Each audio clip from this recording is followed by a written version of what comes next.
जम्मू काश्मीरमध्ये आता स्थानिक आक्रमक झाले असल्याचं पाहायला मिळतंय। कालच्या झालेल्या या भ्याड हल्ल्यानंतर नागरिक आक्रमक झालेले आहेत आणि स्थानिकांकडून हल्ल्याचा तीव्र निषेध नोंदवण्यात येतोय।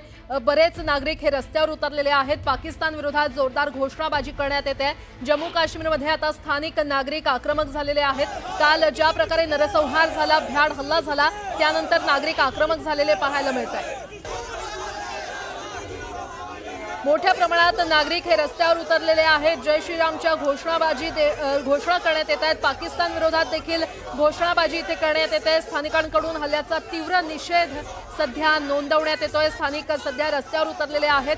जम्मू काश्मीरमध्ये काल ज्या प्रकारे पर्यटकांवर भ्याड हल्ला झाला त्यामध्ये 27 जणांचा मृत्यू झालेला आहे। महाराष्ट्रातले 6 पर्यटक मृत्युमुखी पडलेले आहेत आणि त्याच पार्श्वभूमीवर आता जम्मू काश्मीरमधील स्थानिक नागरिक आक्रमक झालेले पाहायला मिळतात।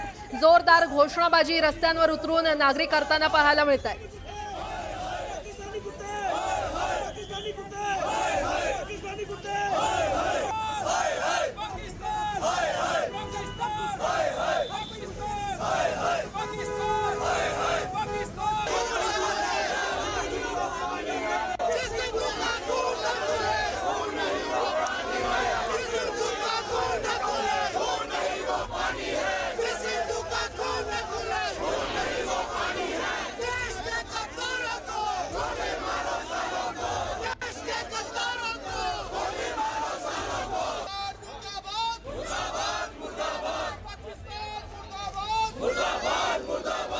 पहलगाममधील दहशतवादी हल्ल्यामध्ये डोंबिवलीतील तिघांचा मृत्यू झालाय आणि त्यांचे नातेवाईक श्रीनगरमध्ये पोहोचलेत। दरम्यान न्यूज 18 लोकमतचे प्रतिनिधी उदय जाधव देखील श्रीनगरमध्ये आहेत आणि तिथून ते तिथल्या परिस्थितीची प्रत्येक माहिती आपल्याला देत आहेत। श्रीनगर विमानतळाबाहेर या कुटुंबियांशी त्यांनी संवाद साधलेला आहे।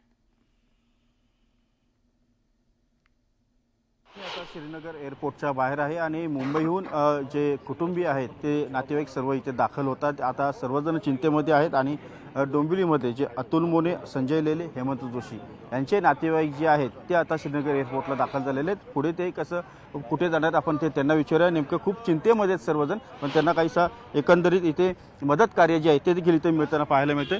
तुम्ही सांगा, तुमचं नाव सांगा आणि कोण? माझं नाव प्रसाद सोमण आणि माझ्या बहिणीचे मिस्टर आहेत ते अतुल मोने, रेल्वेमध्ये काम करतात आणि त्यांचा मृत्यू झालाय।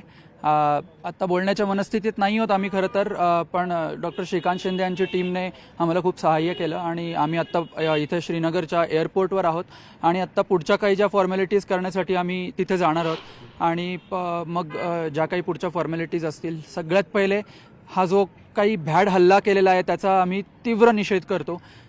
भारत सरकारने याच्या विरुद्ध आणखीन काही ठोस पावलं उचलावीत अशी आमची अपेक्षा आहे। महाराष्ट्र सरकारकडून, भारत सरकारकडून या मृतांसाठी, त्यांच्या नातेवाईकांसाठी काहीतरी मदत निधी हा दिला पाहिजे असं आम्ही एक आवाहन करतो, आम्ही निवेदन करतो। तुमचं नाव सांगा, तुम्ही कुठून आलेले आहेत? मी किशोर दीक्षित कळव्याहून आलो आहे आणि जे डोंबिवलीतले तिघही जण गेलेले आहेत कालच्या दहशतवादी हल्ल्यामध्ये, ते तिघही जण माझे नातेवाईक आहेत आणि इथे असलेले राजेश कदम यांचेसुद्धा आमचे तिघही नातेवाईक आहेत। हे एकाच फॅमिलीमध्ये पर्यटनासाठी आले होते आणि आता काय बोलावं हे कळत नाही आहे आम्हाला, पण आम्हाला खूप सहाय्य केलं गेलं आणि डॉक्टर श्रीकांत शिंदेंच्या मदतीमुळे आणि टीम यांच्या मदतीमुळे आम्ही आत्ता इथे श्रीनगरला पोहोचलो आहोत। आम्ही आमच्या फॅमिलीला भेटण्यासाठी फार उत्सुक आहोत।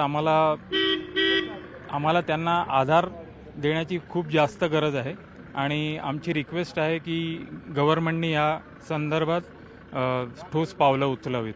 धन्यवाद। आपल्यासोबत इतरही नातेवाईक आहेत, त्यांच्याशी आपण बोलूया। तुमचं नाव सांगा, तुम्ही ते? मी राहुल गणपुले, डॉक्टर श्रीकांत शिंदेंच्या टीममधला आहे। तर खास करून डॉक्टरांनी आम्हाला इथे मदतीसाठी पाठवलेलं आहे, कारण काल जे काही घडलं ते कोणाच्या ध्यानीमनी नसताना घडलेलं आहे आणि डॉक्टरांचं हे मनोगत आहे की ह्या सगळ्या कुटुंबांना आपण आधार दिला पाहिजे आणि आधारासाठी डॉक्टर नव्हते तर आम्हाला पटकन त्यांनी इथे पाठवलं। तर आमची अख्खी टीम इथे काम करते आहे।